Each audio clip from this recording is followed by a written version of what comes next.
Hello, everybody. Welcome to week number 3 of Victory Road's World Cup of VGC, sponsored by Elgato, GG Tour, and Metafy. My name is Stefan Mott. With me today is Hayden McTavish. How are you doing today? I'm doing great. I'm so excited for these matches we're about to bring to everyone. Yeah.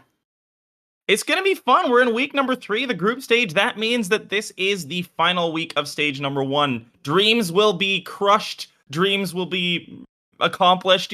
Some of these teams are going to go on to do great things next time around in the group stage, and some teams are going to have to wait it out till next year. So it's going to be interesting. We've got some crazy games. Starting things off, we've got Poland versus Sweden. Then we're going to be going into Puerto Rico versus El Salvador. Then we have India versus South Africa, Denmark versus France. You can see the players on screen now, and it's some of the best players from each of these respective teams. So it's going to be some really, really awesome games. Yeah, I'm really excited for all of these. We have a few where there's like the stakes could not be higher. Teams are playing for their position in. We have some where players are playing for their own individual record to remain untarnished. And I think both of those things are really fun stakes to have for this week 3 tournament. Some of these matches also being a lot more high stakes than we maybe would have expected them to be when we saw the schedule before the tournament started. France, for example, a team that a lot of people would have expected to kind of just roll through the first group stage and be at this point maybe on 6 points and guaranteed a spot in the next round. But because of that really rough week number 1 against Mexico, Ryan is still going to be having to put up a good fight against Nicole there in that final match. That's a really, really big one. Denmark and France both fighting for their opportunities to get to the next stage. Then on the other side of that coin, we have things like our first match where we have Filip against Nicole for that Poland versus Sweden match. Both of those teams have already made it to the next round. This one is mostly about seeding with a little bit of personal pride on the line for both of these players who are currently undefeated. Yeah, absolutely. I think both those situations, super high stakes, and very excited to jump into these. Yeah, it's going to be interesting as well to see what teams are brought. I know that we have seen some interesting teams brought by some of these players already. For example, Nikolai, just to give you guys a little bit of a reason to stick around for the whole stream, Nikolai has been using a lot of Rayquaza, so stick around to see if Nikolai's bringing Rayquaza again. But first things first, I think we're going to be seeing some more normal teams in the Poland versus Sweden match. And I say that, and the first thing that I see when I look at this is an Eternatus mirror, Hayden. What is happening in this match? Yeah, I think there's so much interesting strategy that goes into prepping after a couple of weeks already on the board for like knowing what players might bring, that there's so much realm of possibility for Pokemon you might bring that like maybe aren't the normal meta call, but are hard for your opponent to prep for or are really powerful into what your opponent brings. And it looks like Fiona and Pontus both making like some pretty cool calls and bringing Eternatus. We've got a Ho-Oh too, and the fact that there's a Ho-Oh on our team and it's not the most exciting thing about the matchup is crazy. There's just so much going on here. Yeah, and then you look further to the right and see the Metagross as well. This is I need to know the sets on this team. This is just such a wild team by Pontus. Fiona, though, able to take the Eternatus Mirror 2-1. Steven Sten was able to win their match for Sweden with the Lunala Palkia combo. Another really interesting, not quite hyper meta combo there. And then Albin was able to win as well for Sweden with a classic Swordfish duo. So overall, 2-1 thus far for Sweden. Still all to play for in this best of 8 match. And Filip is going to be looking to try to tie up the score. He's been really, really solid for Poland so far this season. He's gotten 2 wins in his first 2 matches, but the same is true for Nicole. She's also picked up 2 wins in her first 2 matches. So this is just going to be a battle of the highest level between these 2 players. Yeah, absolutely. So much on the line. The other piece to mention is that a lot of this is sort of establishing what to worry about from this player going forward. Both of these teams are going to advance, and so when these players have to play other opponents, those opponents will be looking back at these matches. And so being able to show, like, here's something I can play convincingly that you have to account for is, I think, a really strong piece to have at play too. Yeah, this is a really interesting week for these teams that have already advanced, because this is where, at least internally, you probably do have some discussions on, hey, do I bring something that is really not my comfort zone at all, just to try to throw out the scouting for the throw off scouting of the opponents for future weeks. Like, there's a lot of extra thought that goes into this, especially when your team is already comfortable and has advanced. But we can see some of these accomplishments from both of our players here. Filip has been doing really, really well this season, really putting himself on the map with a top 4 at Liverpool and a top 16 at Lille. Nicole, though, she's been around for a long time, and she has been a solid player for a very long time. We can see 2 top 8s at 2 of those Swedish regionals, and then a top 16 at Bristol, and then even a Danish Open finalist spot there in 2017. So both of these players with a lot of accomplishments to their names, just making me all the more excited for the match. Yeah, I think it's really exciting to be able to see just like a swarm of top cuts from both of these players, and to know that we're really in for like quite an exciting match here. Both players well accomplished, whether they're bringing something that's off standard from what they've brought or something that they're really comfortable with, and sort of establishing that and learning more in this matchup. I'm noticing as well that Filip's picture is him on an ice rink. So at some point, it's not going to be today, but at some point, Filip has to bring a Hail team. That's the rules. I don't make the rules, I just follow them. Absolutely. What Filip is bringing is Zacian Kyogre with a Torkoal, as well as a Venusaur Landorus Tornadus, into Nicole's team with Calyrex and Groudon, Incineroar, Thundurus, Gastrodon, Venusaur. Similar Pokemon to what we've seen win the North American International Championships, possibly played in a little bit different of a style. What are your thoughts here? It's kind of fun. It's almost like UIC versus NAIC, right? Because we do have the James Evans 6 that Nicole is going to be running.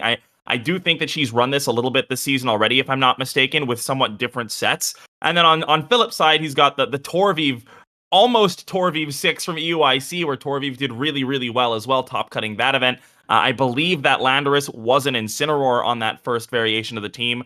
But it's going to be really interesting because dual weather is not really something that we see at all. So I'm really not sure how this is going to match up, because on the one hand, you have things like, okay, well, Kyogre into the Groudon, it's good for Kyogre. Gastrodon. There's all these moving parts that come with the Weather Wars in Series 12. It's going to be interesting to see just how these two players play it out. Yeah, we're starting to see just the first few leads coming in here. There's Zacian Tornadus versus Calyrex Shadow and Venusaur. Looks like Venusaur coming from one side. Both sides have the potential for Sun. I'm curious to see if we do see the Venusaur mirror a little bit later on. Yeah, this is also an interesting one as well. This is a bit of a rough spot maybe for Nicole, because you do have the threat of Tailwind coming on in. The Venusaur likely not going to be carrying the Sash. Like, it could be on either of these Pokemon, really.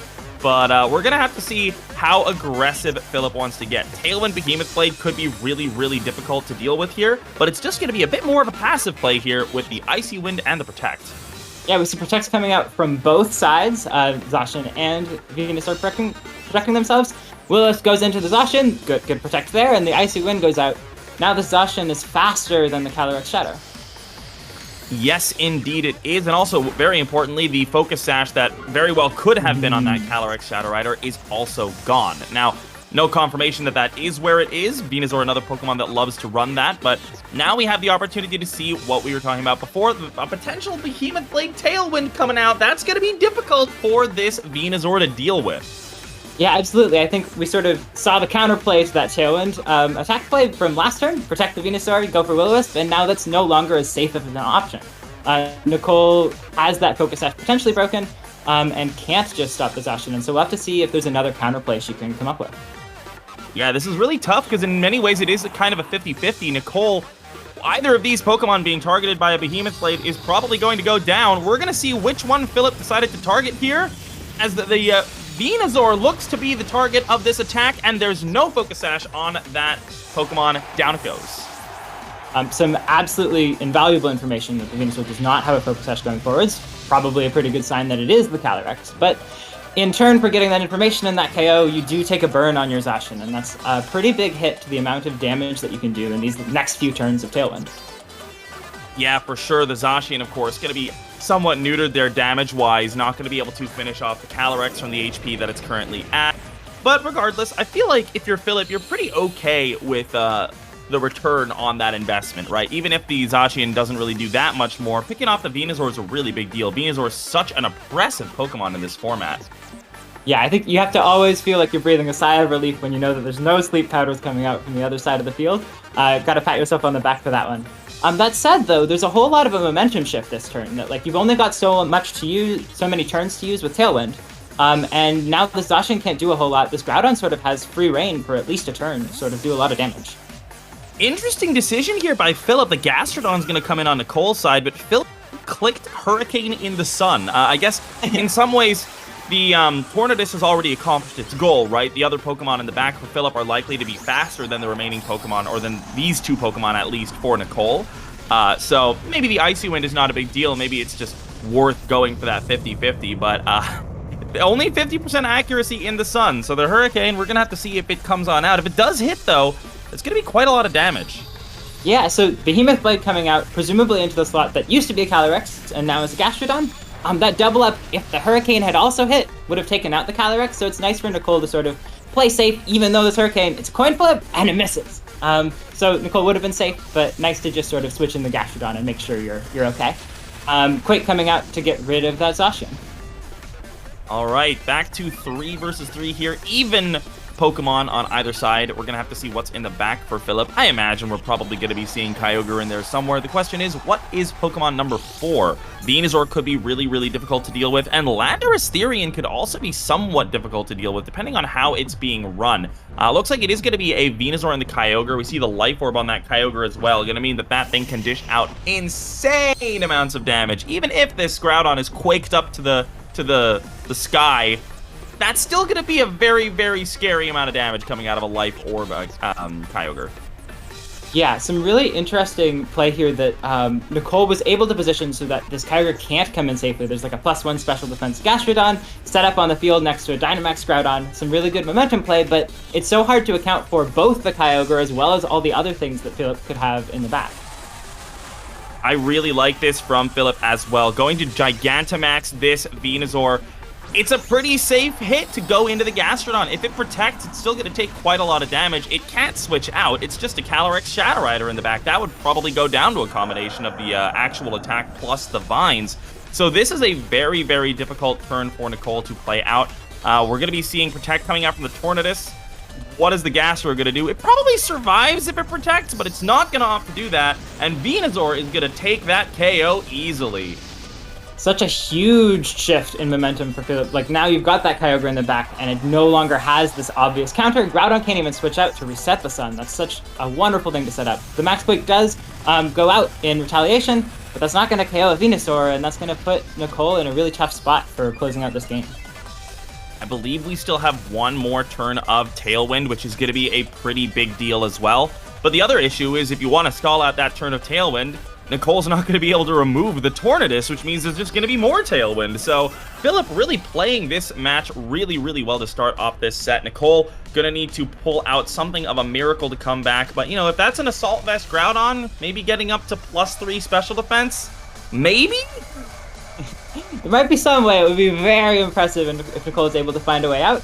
At the same time, though, there's a lot that Nicole has done to get a sense of what Philip has to bring to the rest of the set.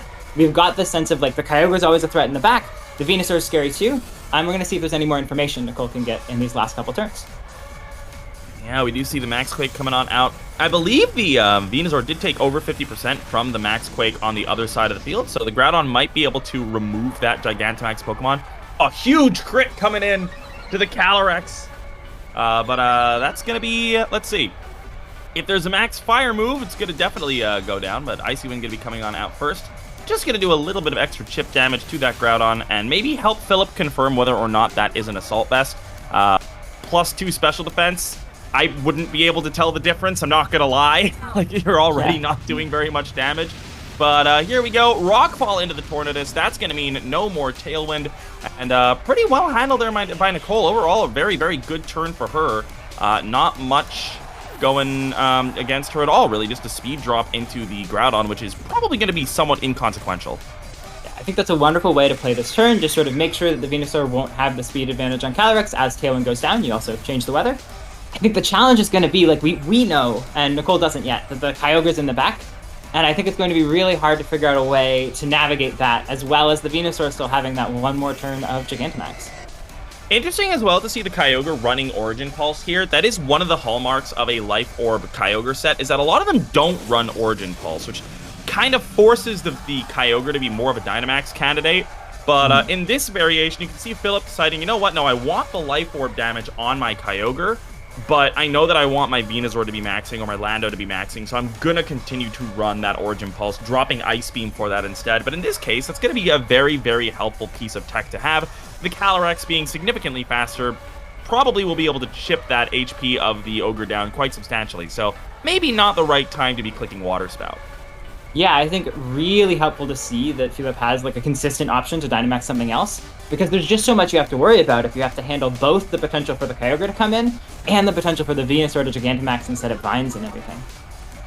That's a really big reveal on Nicole's side, I think. You see the Snarl coming in. We know it's Wisp, Protect, Snarl on that Calyrex. So that's essentially the full moveset has been revealed. Origin Pulse coming on and will remove the Calyrex. The Groudon, though, living with about 50%. It's got those Quake boosts. Is it going to be enough to survive the Venusaur hits is the question. I don't know if it's really going to matter at this point. Looks like it will survive the Vines, though. That's no damage at all. That's amazing. Precipice Blade's coming out. Oh, so much damage. If this Kyogre didn't have a way to do... Well, okay, the Groudon's going to go down to Vines anyways, but if that had been a critical hit on Precipice Blades and on the on both Pokemon, or if that had done a little bit more damage, this was a whole lot closer than I was thinking it would be. Yeah, there was definitely a way out there for Nicole with some amount of RNG. At the end of the day, though, not quite coming on through. Filip going to be able to take this game one, but still a very, very well-played game there by Nicole to bring it as close as it ended up being there. Not bad at all. Filip, though, also getting his fair share of information going into this game number 2, knowing that full Calyrex set, especially when it is that predominantly supportive set, is so valuable. Because if you're caught off guard by a Snarl in, like, game 3, that's just not a fun place to be. Yeah, absolutely. Like, a big reveal from Nicole, but I think also there's this merit to establishing that, like, this game that you played was not an unquestionable defeat over me. You have to worry about me bringing exactly the same 4 Pokemon and just adjusting my play slightly. Whereas if you lose convincingly, I think it's more clear that you're going to have to go to the drawing board and your opponent can kind of anticipate that. So I think that was an interesting trade-off made by Nicole. Like, do I reveal the information to have a chance to win and establish that threat, or do I sort of conserve information for later? I generally agree with the way that Nicole played that out as well. I feel like conservation of information, I don't want to say is overrated, but if you feel like you have a legitimate chance of winning the game, I feel like you always go for that legitimate chance of winning the game, right? So she tried, she had that out if she'd gotten a little bit of RNG going her way on that last turn, but so far 1-0 for Filip. We'll be getting into game number 2 soon, and then we'll see how Nicole decides to adjust, whether Filip goes for the same play. I have to say, I really like that lead of Zacian and Tornadus, though. It's just so... It prevents some of Nicole's leads from running away with the game and just sort of snowballing. You know, it prevents the Venusaur from being able to just kind of do whatever it wants because you have to worry about Tailwind Behemoth Blade. It really just forces your opponent to think through their opening moves a lot more than they generally would like to if they're playing a more flowcharty style. Yeah, it felt like Nicole was doing so much positioning to get around that Zacian too, that like the things in the back were so hard to deal with. And we are seeing the Incineroar adjustment to maybe help take care of that Zacian.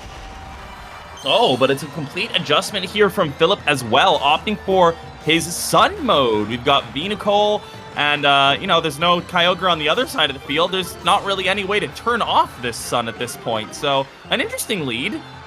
Thing to bring Torkoal is always for me, it's funny to look at these teams. Like, when I see Torkoal, I would be so fundamentally uncomfortable playing a Torkoal out without any option of Trick Room. But, Filip, he is a king of Torkoal. He knows how to use Torkoal very well. Not even running the big damage moves here. No Heat Wave. Just opting for that Burning Jealousy and for that Body Press. I really like the way that he's built this Torkoal, actually. I think it's kind of cute. Yeah, I'm so excited we get to see the Torkoal. And it is, like, a really interesting recognition for Filip that Venusaur was the deciding factor in the previous game. And so why not just set it up to be doing as much as possible right from the get-go? I'm really curious to see how well this works out. And yeah, like you said, right from the get-go, we're going to see it doing what it can. Starting things off with a G-Max Vine Lash. Already, Filip trying to maximize the damage output of his team here. We're going to be seeing that Gigantamax come on in. And, the nice thing about Venusaur, right, is that Venusaur, it has a pretty good special attack stat. It does some damage, but the main role of it is to just be setting up those vines to do that residual damage. It doesn't really care about Snarl as much as something like a Kyogre would. Yeah, and Gigantamax gets around the fake out, just going full offense, and we're able to set up that Vine Lash and get 50% off on that Calyrex. That's amazing.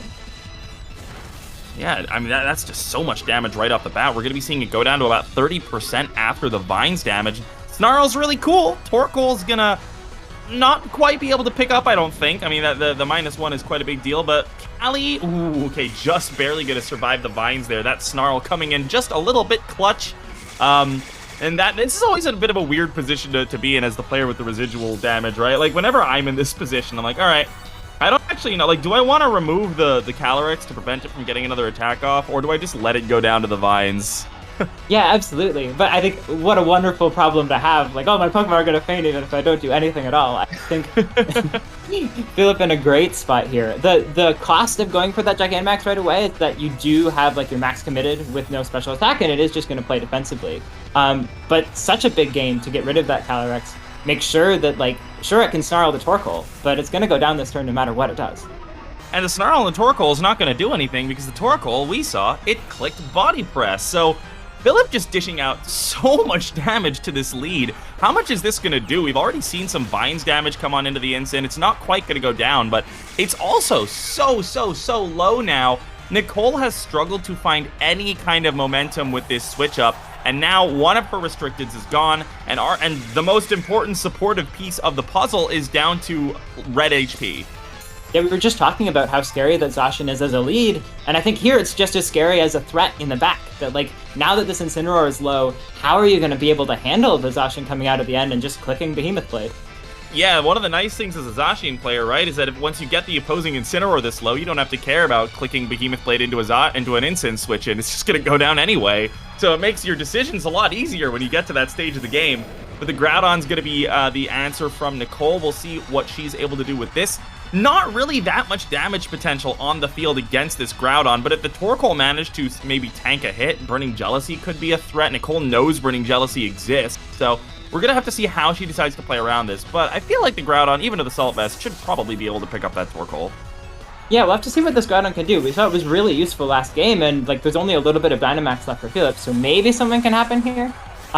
We do see a Gigantamax, or a Dynamax coming out. That's definitely, if something's going to flip the momentum here, it seems like it's going to be this turn.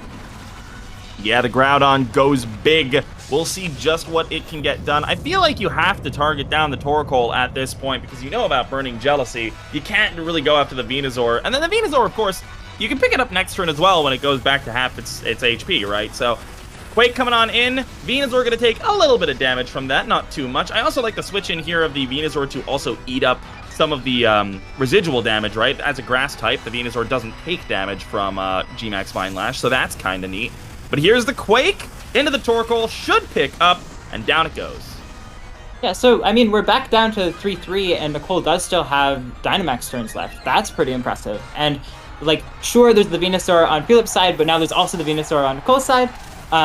So there's definitely some potential to maybe shift things up. I think the question, though, is how do you handle the two restricteds that we just saw in the back for Filip? There's so much that he can do. This is an interesting turn as well, right? Like, you could bring in the Zacian, but then you have to worry about opposing Sleep Powder coming in. You can bring in the Kyogre to turn off the sun, which is nice. One of the big things here as well, though, is that Nicole has shown all of the Pokemon that she brought to this game. There is no Gastrodon, so the Kyogre might feel pretty free to just click Water Spout here and there. I don't know. This is going to be interesting, right? We get to see how these Pokemon are built a little bit. Does this Life Orb Kyogre have a lot of speed? Is it going to be faster than this Venusaur? Is Nicole going to be able to do quite a lot of damage with maybe a Leaf Storm or a Frenzy Plant before it goes off? This is going to be a big turn for the speed tiers to show off. I think any possible ordering of these four Pokemon moving is completely feasible for this, so I really have no idea who's going to move first, and it has such a profound effect, as you said, on the outcome of the game, because there's all these grass types that can attack the big restricted Pokemon. Kyogre can do so much damage to Groudon. Groudon could reset the sun, though, and then Venusaur definitely outspeeds it. There's just so much going on in this specific turn. Yeah, and this is one of those situations where, like, if you are a player who's running max speed Venusaur, you feel great because you know, okay, I'm at least going to be in a speed tie situation. But if you're somebody who's run a more bulky Venusaur, it's going to be a little scary. And we do actually see the Water Spout outspeeding the allied Venusaur, so big damage going down onto that Groudon, 50% from that Water Spout. But Venusaur moves next and hits the Sleep Powder as well. And, well, that's going to be a very, very unfortunate turn there for the Groudon. No Lumberry. It is probably going to be that Assault Vest based on the damage rolls we've seen. And even more residual coming in as well. Yeah, it's such a tough turn for Nicole there. That might have just sealed the game. To lose your one turn of Dynamax attacking with Groudon, it could have reset the sun, put Kyogre in a really tough spot, and Venusaur convincingly faster, and instead it does get hit by that Sleep Powder. And there's only so many water spots you can take from a Kyogre when you don't have a Gastrodon in the back. Yeah, I mean, the only thing in the back, of course, also going to be that Incineroar. Nicole opting to bring the Incineroar in, sacrificing it for the greater good potentially here. Opting to, she feels like she needs the Sun to win, and I feel like that's a pretty fair assessment. Really, the only way Nicole wins here is off the back of that Venusaur, so making sure that it's able to move quickly is going to be very, very important. Kyogre, though, faster than Nicole's Venusaur as well. Another big water spout going off, taking out the Incin and chipping that Venusaur down to less than half its HP. A really tall order for this little Venusaur to finish off the game. It's going to also have to take an Earth Power too, but it does survive. Maybe there's something it can do. We know that the Sun's coming out. Oh, the Sleep Powder miss. That is not what you want to see so late in the game. Yeah, very, very unfortunate there. Nicole is going to have another opportunity to hit a Sleep Powder with the Sun coming out now. The question, though, is what's that really going to accomplish, right? We have this opposing Venusaur. Could still be a speed tie, but we did see Filip's Venusaur move first. And actually, looks like Filip is saying, you know what? I know I'm faster than your Venusaur. I'm just going to remove my Kyogre from the field, potentially reset the weather. And if you go for a Sleep Powder into that, Weather Ball's pretty good in the Sun. Yeah, I think such a convincing way to sort of move towards closing down this game. Kyogre can just reset the weather at the end and outspeed everything and win. You've even got this Weather Ball going off, so it's just Groudon to worry about now. And it's sleeping at that. Yeah, well, Groudon is going to wake up on the first turn, so that's kind of neat. Precipice Blades comes in. Big hits there. Venusaur and Zacian both surviving on red HP, though. And that's going to be all she wrote for this game. Nicole, unfortunately, putting up a good fight here, but not quite managing to bring it to Filip. That ties up the series 2-2 as a whole. Poland and Sweden now 2-2. Filip Idczak remains undefeated with his 3-0 record as Nicole unfortunately loses her undefeated record in week number 3. I think one thing that is nice about these matches that are less stakes for the team, though, is that there's so much you can learn from those sets. I thought it was really cool that Nicole was able to go for all of these plays at the end, like switching in the Incineroar, trying to set up Sun again, going for that Protect on Venusaur and hoping you dodge the Sleep Powder, maybe being able to reset Sun. There's so many things that she could still do at the end there to sort of try to get herself back into this game. And I think it's cool to have games under high stakes or under the pressure of a tournament match where you're trying to think about what are my lower probability win conditions? How do I still win? And I think it's really good practice for these players to be able to do that. Yeah, and I mean, of all of the games for things to go maybe a little bit wrong, this is probably one where Nicole's feeling a little okay about that. You know, Sweden's already booked their ticket to the group stage. This match is not as pivotal as some of the other ones, but, you know, a really nice match to start off this stream today. I really enjoyed that. It's always fun to see the Torkoal King going up against the Gastrodon Queen there in that case. It's a battle of the ancients. Two Pokemon that have been very, very pivotal throughout many metas of Sword and Shield. But yeah, neither really being the most important, impactful Pokemon in that set, unfortunately.